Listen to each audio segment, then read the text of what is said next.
جو میرے کام آ سکتی تھی، لیکن میں نے انہیں بھی نہیں چھیڑا۔ وہاں رکھی ہوئی صرف ایک ٹانک کی شیشی اٹھائی۔ اس شیشی کے لیبل کو پڑھنے کے بعد پتہ چلا کہ ماسٹر جوشے کسی عورت کی صحبت میں کمزور پڑتا ہے، اسی لیے وہ مردانہ قوت کو بحال رکھنے کے لیے وہ ٹانک استعمال کرتا ہے۔ میں نے اس میں بھی 2 فرانائل کی تھوڑی سی مقدار ملا دی۔ میرا خیال تھا کہ اس کے استعمال کے بعد مردانہ قوت نہ صحیح زنانہ قوت بحال ہو جائے گی۔ جب میں دوبارہ اسی گلی میں ماسٹر جوشی کا سامان لے کر واپس آیا تو 1 گھنٹہ گزر چکا تھا۔ میں نے اس کا سامان پہلے کی طرح کمال احمد کی کار کی ڈگی میں رکھ دیا۔ اس دوران میں نے ماسٹر جوشی کی سوچ کو پڑھنے کی کوشش کی تو نہ پڑھ سکا۔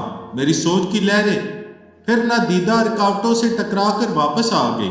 میں سمجھ گیا کہ وہ سو چکا ہے اور سونے سے پہلے اپنے ذہن کو ایک مضبوط نادیدہ قلعہ میں بند کر چکا تھا۔ میں فریال کے پاس واپس آ گیا۔ وہ کار میں بیٹھی ہوئی تھی۔ میں نے کار کی کھڑکی پر جھک کر کہا، فریال، میں جا رہا ہوں، تم کار کو آگے بڑھاؤ اور دور لے جا کر روک دو۔ میں جلد ہی واپس آنے کی کوشش کروں گا۔ تم 1 گھنٹے تک میرا انتظار کرنا۔ اگر میں نہ آ سکا تو تم اس طرف واپس نہ آنا۔ فریال نے پریشان ہو کر میرے ہاتھ کو تھام لیا۔ آپ مجھے کیسی آزمائش میں ڈال رہے ہیں؟ آپ نہیں آئیں گے تو میں ساری زندگی یہیں آپ کا انتظار کروں گی۔ میری جان، جذباتی نہ بنو۔ اسے اچھی طرح یاد رکھو کہ میری عدم موجودگی میں وہی کرو گی جو تم سے کہہ چکا ہوں۔ وعدہ کرو فریال، تم کوئی نادانی نہیں کرو گی۔ نہیں کروں گی۔ وہ رونے لگی۔ اس کے آنسو دیکھ کر مجھے دکھ بھی ہو رہا تھا اور اس پر پیار بھی آ رہا تھا۔ اتنی بڑی دنیا میں کوئی تو میرے لیے رونے والی ایک ہستی ہے۔ میں نے اس کے آنسو پوچھتے ہوئے تسلی دی، تمہارے آنسو مجھے کمزور بنا دیں گے فریال۔ کیا تم چاہتی ہو کہ میں دشمنوں کے سامنے کمزور پڑ جاؤں؟ اس نے نفی میں سر ہلایا اور میں اسے روتا چھوڑ کر واپس گلی میں آ گیا۔ جب تک میں بوجھل قدموں سے گلی میں پیدل چلتا رہا، میری سوچ اس کے آنسوؤں میں بھیگتی رہی۔ فلیٹ کی سیڑھیاں چڑھتے وقت بھی میں اسے روتا دیکھ رہا تھا۔ نہ جانے کیا ہونے والا تھا۔ پہلی بار میرا دل ڈوب رہا تھا۔ اس وقت پتہ چلا کہ دل و جان سے چاہنے والی ایک عورت کی محبت مرد کو کتنا کمزور بنا دیتی ہے، بلکہ ذہنی طور پر بھی بیکار کر دیتی ہے۔ فلیٹ کے دروازے پر پہنچ کر ہوش آیا کہ دشمن کے دروازے پر پہنچتے وقت میں نے اپنی دل نواز محبوبہ کے متعلق سوچ رہا تھا۔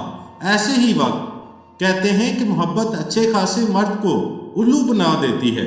میں نے بند دروازے کے سامنے کھڑے ہو کر سوچ کے ذریعے کمال احمد سے کہا، میں فلیٹ کے دروازے پر پہنچ گیا ہوں اور اب دستک دینے والا ہوں۔ اگر مادام دروازہ کھولنے سے انکار کرے تو تم کسی بہانے سے دروازہ ضرور کھولنا۔ دروازہ کھلتے ہی میں اسے نمٹ لوں گا۔ اسے ہدایت دینے کے بعد میں نے دھڑکتے ہوئے دل سے دروازے پر دستک دی۔ دل اس لیے دھڑک رہا تھا کہ میں خطرے کے منہ پر دستک دے رہا تھا۔ فلیٹ کے اندر تھوڑی دیر تک خاموشی رہی۔ مدام نے دروازے کے پاس آ کر کمال کا رستہ روک لیا تھا اور اسے دروازہ کھولنے سے منع کر رہی تھی۔ کمال اسے اشاروں میں سمجھانے کی کوشش کر رہا تھا کہ آنے والا فلیٹ کا چوکیدار ہوگا۔ وہ دروازہ کھول کر چوکیدار کو دوسرے وقت آنے کے لیے کہے گا۔ مدام راضی ہو گئی، لیکن اس نے پیچھے سے کمال احمد کے سر کے بال اپنی مٹھی میں جکڑ لیے تاکہ کوئی خطرے کی بات ہو تو وہ فوراً کمال کو کھینچ کر دروازہ بند کر لے۔ لیکن جب کمال نے دروازے کی چٹکنی گرائی تو میں نے کمال کو کچھ پوچھنے اور مدام کو ذرا سنبھلنے کا بھی موقع نہیں دیا۔ میں نے دروازے پر ایک زور کی لات ماری۔ وہ دونوں لڑکھڑاتے ہوئے دور چلے گئے۔ میں نے اندر آ کر فوراً ہی دروازے کو بند کر دیا۔ میں سمجھتا تھا کہ اس ہنگامے سے ماسٹر جوشے بیدار بھی ہو جائے گا تو مجھ سے مقابلہ نہیں کر سکے گا، کیونکہ وہ جسمانی طور سے کمزور تھا۔ میری سوچ کی لہروں کو گرفت میں نہیں لے سکے گا، کیونکہ میری آنکھوں پر آئی لینس کا پردہ پڑا ہوا تھا اور ماسکنگ نے میرے چہرے کو بدل دیا تھا۔ میں نے دروازے کو اندر سے بند کرتے ہی سب سے پہلے ماسٹر جوشے کی طرف دوڑ لگائی تاکہ میں اسے سوتے میں دبوچ لوں، مگر اس کے قریب پہنچنے سے پہلے ہی میرے منہ پر ایک لات پڑی۔ میں اپنا توازن نہ سنبھال سکا۔ ایک دم سے الٹ کر صوفے پر گر پڑا۔ لات مارنے والا کون تھا یا کون تھی؟ وہ میرے سامنے کراٹے فائٹ کے لیے پینترا بدل کر کھڑی ہوئی تھی۔ میں نے ماسٹر یوشی کی طرف دیکھا تو ایک دم سے گھبرا گیا، کیونکہ وہ بستر پر بیٹھا مسکرا رہا تھا اور طنزیہ انداز میں کہہ رہا تھا، بیٹے تم نے ماسٹر یوشی کو ایسا ہی چوہا سمجھا تھا کہ اتنی آسانی سے ہاتھ آ جاتا۔ میں اسے اجنبی زبان والی کو اسی لیے ساتھ لایا تھا کہ اس کے ساتھ جو پلاننگ کروں وہ تمہاری سمجھ میں نہ آئے۔ میں پچھلی رات سے اپنی سوچ کے ذریعے تمہیں یہ تاثر دے رہا تھا کہ میں نیند کا کچا ہوں۔ میں کچا ہوں نہ بچا ہوں، اپنے شیطانی ارادے کا سچا ہوں۔ میں پوری ایک بوتل پی کر بھی ہوش میں رہ سکتا ہوں، صرف تمہیں سمجھانے کے لیے یہ بدہوشی کا تماشا کر رہا تھا۔ ابھی سونے کا بہانہ کر کے اپنے ذہن کے چاروں طرف حفاظتی شعاؤں کی دیوار کھڑی کر دی تھی تاکہ تم میرے ذہن میں جھانکنا چاہو تو میری سوچ تک نہ پہنچ کر مطمئن ہو جاؤ کہ میں سو چکا ہوں، اور تمہیں اطمینان ہو گیا تھا، اسی لیے بڑے اطمینان سے اس چوہے دان میں چلے آئے۔ اب آ ہی گئے ہو تو تمہاری بھلائی اسی میں ہے کہ اپنے چہرے سے نقاب اتار دو، آئی لینس کو الگ کر دو اور اپنی زبان کھولو تاکہ میں ایک آقا کی طرح تمہیں اپنا غلام بنا لوں۔ میں تو مرتے دم تک اس کا غلام نہیں بننا چاہتا تھا۔ اس کی بات ختم ہوتے ہی میں صوفے سے اچھل کر کھڑا ہو گیا۔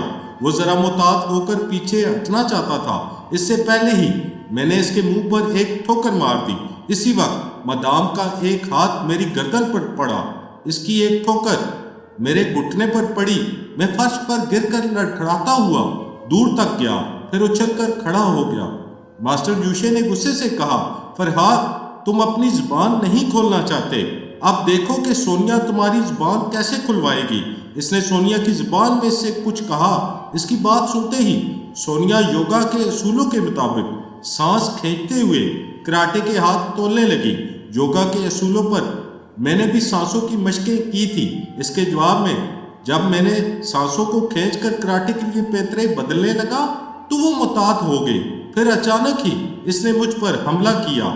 اس نے بڑی پھرتی سے کراٹے کے 2-4 ہاتھ دکھائے۔ میں نے صرف اس کے ہاتھوں کو نہیں روکا بلکہ جواباً کراٹے کی باری ہاتھ جمائے۔ وہ مار کھا کر ذرا پیچھے ہٹی تو میں نے گھوم گھوم کر 2 عدد رولنگ کک جمائی۔ وہ پیچھے جا کر دیوار سے ٹکرا گئی۔ میری رولنگ کک ایسے نشانے پر بیٹھی تھی کہ اس کی ناک سے خون بہنے لگا تھا۔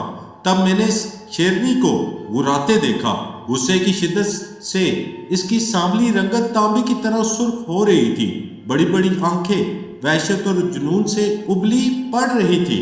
اس نے کیا کے اصولوں پر للکارنے والی چیخ ماری کہ ہوشیار ہو جاؤ۔ پھر اس کا ایک ہاتھ آگے بڑھا۔ اس ہاتھ کی مڑی ہوئی انگلیاں ایک ایک کر کے سیدھی ہونے لگی۔ ایک انگلی سیدھی ہوتی تھی اور شپ کی آواز کے ساتھ ایک چمکتا ہوا فولادی نوکیلا ناخن نکل آتا تھا۔ دوسری انگلی کھلتی تھی، دوسرا نوکیلا ناخن نکل آتا تھا۔ میں حیرت زدہ اور دہشت زدہ ہو کر دیکھ رہا تھا۔ وہ جنگلی درندے کی خاصیت رکھنے والی عورت اپنے چھپے ہوئے پنجے کھول رہی تھی۔ اب مجھے پتا چلا کہ ساملی حسینہ کی انگلیاں کیوں مڑی رہتی تھی اور فولادی ناخن کہاں چھپے رہتے تھے۔ ان انگلیوں میں کسی میکنزم کے تحت وہ ناخن چھپائے جاتے تھے۔ اس البیلی حسینہ کو دیکھ کر اور اس کے ملائم ہاتھوں کو تھام کر کوئی یہ سوچ بھی نہیں سکتا تھا کہ گوشت پوست کی انگلیوں سے خنجر نما ناخن نکل سکتے ہیں۔ وہ دن کی روشنی میں چمک رہے تھے۔ شپ شپ جیسے بجلی کودتی ہو ویسے ہی ناخن نکل نکل کر چمک رہے تھے۔ شپ شپ جیسے تلواریں میان سے نکل رہی ہوں۔ مجھے پسینہ آنے لگا۔ اگر ایک خنجر ہوتا یا 2 ہوتے تو میں کسی نہ کسی طرح اپنا بچاؤ کر لیتا۔ مشکل یہ تھی کہ وہ بھی داؤ پیچ جاتی تھی۔ میں نہتا ہو کر اس کے حملوں کو روکتا تو اس کے ناخن کہیں نہ کہیں ضرور کھپ جاتے۔ آخر میں نے اپنی صلاحیتوں کو آخری بار آزمانے کے لیے اس کو شعلہ بار نگاہوں سے دیکھا۔ میری آنکھوں کی مقناطیسی کشش مضبوط قوت ارادی رکھنے والوں کو کسی حد تک کھینچ لیتی تھی، مگر میری آنکھوں پر آئی لینس کا پردہ پڑا ہوا تھا۔ اس کے باوجود میری آنکھوں نے فریال کو پہلی ملاقات میں متاثر کیا تھا، مگر یہی آنکھیں پوری قوت سے مدام سونیا پر اثر انداز نہ ہو سکیں۔ وہ ایک لمحے کے لیے ٹھٹک گئی، یعنی ذرا سا متاثر ہوئی تھی، پھر اچانک ہی اس نے مجھ پر حملہ کر دیا۔ میں اچھل کر ایک طرف ہو گیا۔ وہ حملہ کرنے کی جونک میں آگے بڑھتی چلی گئی۔ اس کے دونوں ہاتھوں کے 10 ناخن صوفے میں جا کر پیوست ہو گئے۔ جب وہ باہر نکلے تو صوفے کے ایک حصے کی دجیاں اڑ چکی تھی۔ اس کے پلٹنے سے پہلے ہی میں نے اس کی کمر پر ایک لات ماری۔ وہ چیخ مار کر سیدھی کھڑی ہو گئی۔ میں نے دوسری طرف گھوم کر اس کی ران پر ایک ریئر کک ماری۔ وہ مار کھا کر گراتی ہوئی پلٹ گئی۔ پلٹتے ہی دایاں پنجہ مارا۔ میں اچھل کر پیچھے گیا اور دیوار سے ٹکرا گیا۔ پھرتی سے پیچھے ہٹنے کے باوجود اس کے فولادی ناخن میرے شانے تک پہنچ گئے تھے اور کچھ گوشت، کچھ خون اور قمیض کا کچھ حصہ نوچ کر لے گئے تھے۔ میرے شانے میں ایسی جلن ہو رہی تھی جیسے انگارے بھر دیے گئے ہوں۔ وہ مجھے سنبھلنے کا موقع نہیں دینا چاہتی تھی۔ دیکھتے ہی دیکھتے اس کے فولادی ناخن میرے چہرے پر آئے۔ پتہ نہیں وہ میرے چہرے سے کتنا گوشت نوچ کر لے جاتی۔ پتہ نہیں میں کس طرح بچ گیا۔ میرے دماغ نے مجھے بیٹھنے کے لیے کہا تھا۔ میں نے فوراً ہی فرش پر گھٹنے ٹیک دیے۔ اس کے 5 فولادی ناخن سیدھے اس دیوار پر آئے جہاں میرا چہرہ تھا۔ اب وہاں چہرہ نہیں تھا، اس لیے وہ دیوار کا پلستر اکھاڑ کر لے گئے۔ اسی وقت میں نے اپنے سر سے اس کے پیٹ میں ٹکر ماری۔ وہ پیٹ پکڑ کر کراتی ہوئی پیچھے ہٹنے لگی۔ میں نے ایک گھونسا اس کی ناک پر رسید کیا۔ وہ ایک دم سے چکراتی ہوئی صوفے کے قریب فرش پر اوندے منہ گر پڑی۔ میں نے اس پر چھلانگ لگائی، اوپر آ کر اس کی پشت پر اپنے گھٹنے سے دباؤ ڈالا، پھر اس کی دونوں کلائیاں اپنی گرفت میں لے لی۔ اب اس کے تمام فولادی ناخن میری گرفت میں تھے۔ میرا خیال تھا کہ وہ جدوجہد کرے گی، لیکن وہ فرش پر پڑی تڑپ رہی تھی۔ میرا وہ گھونسا اتنا زبردست تھا کہ اس کی ناک اور منہ سے خون ابلنے لگا تھا اور اس کا چہرہ اس کی ہی لہو میں بھیگ رہا تھا۔ بس یہی موقع تھا۔ میں اس پنجے والی کی کلائیاں توڑ کر اس کے فولادی ناخنوں کو ہمیشہ کے لیے بیکار کر سکتا تھا، مگر نہ کر سکا۔ اسی وقت میری آنکھوں کے سامنے تارے ناچ گئے۔ ان فولادی ناخنوں نے مجھے اس طرح الجھا دیا تھا کہ میں اپنی حفاظت کرنے کے دوران ماسٹر جوشے کو بھول گیا تھا۔ اس نے پیچھے سے آ کر پیتل کے گلدان سے میرے سر پر ضرب لگائی تھی۔ میری آنکھوں کے سامنے ایک دم سے اندھیرا چھا گیا۔ سونیا کی کلائیاں میری گرفت سے نکل گئی۔ میں چکرانے کے باوجود ماسٹر جوشے کی طرف گھرا کر پلٹ گیا۔ مجھے کچھ نظر نہیں آ رہا تھا، پھر بھی اس پر ایک اندھی چھلانگ لگائی، مگر منہ کے بل فرش پر گر پڑا۔ دوبارہ اٹھنے سے پہلے ہی پھر میرے سر پر قیامت ٹوٹ پڑی۔ یہاں میری قوت مدافعت جواب دے کے میں بے دم ہو کر فرش پر چاروں شانے چت ہو گیا۔ ڈوبتے ہوئے ذہن سے میں نے اتنا ہی محسوس کیا کہ میرے چہرے سے ماسک نوچا جا رہا ہے۔ اس کے بعد مجھے کچھ ہوش نہ رہا۔